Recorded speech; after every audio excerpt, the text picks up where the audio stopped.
મંદિરો પણ સુરક્ષિત નહીં। ઈડરના સાવલી મહાકાલી મંદિરમાં ચોરી। અજાણ્યા ઈસમોએ 1.70 લાખની કરી ચોરી।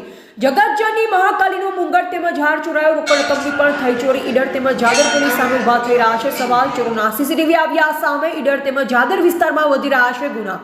સાબરકાંઠાના ઈડર વિસ્તારમાં મંદિરો પણ સુરક્ષિત નહીં। ઈડરના સાવલી મહાકાલી મંદિરમાં ચોરી। અજાણ્યા ઈસમોએ 1.70 લાખની કરી ચોરી। જગતજનની મહાકાલીનો મુંગટ તેમજ હાર ચોરાયો। રોકડ રકમની પણ થઈ ચોરી। ઈડર તેમજ જાદર પોલીસ સામે ઉભા થઈ રહ્યા છે સવાલ। ચોરોના સીસીટીવી આવ્યા સામે। ઈડર તેમજ જાદર વિસ્તારમાં વધી રહ્યા છે ગુના। એવા રાજકમલસિંહ પરમાર, ભારતની અસ્મિતા, સાબરકાંઠા।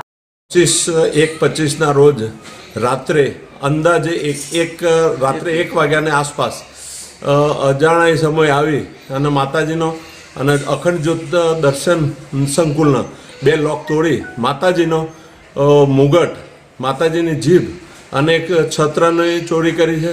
અખંડ જ્યોતમાં ઘી ભેટ રકમ તરીકે અમે એક પેટી લગાવેલી, એમાં પણ તોડીને જે રોકડ શિલ્લક હતી એ પણ લઈ ગયેલા છે। આના એકદમ ખોટી ઘટના બની છે, એ બદલ અમને બહુ દુઃખ છે। અંદાજિત 1,77,000ની આસપાસની ચોરી થયેલી છે।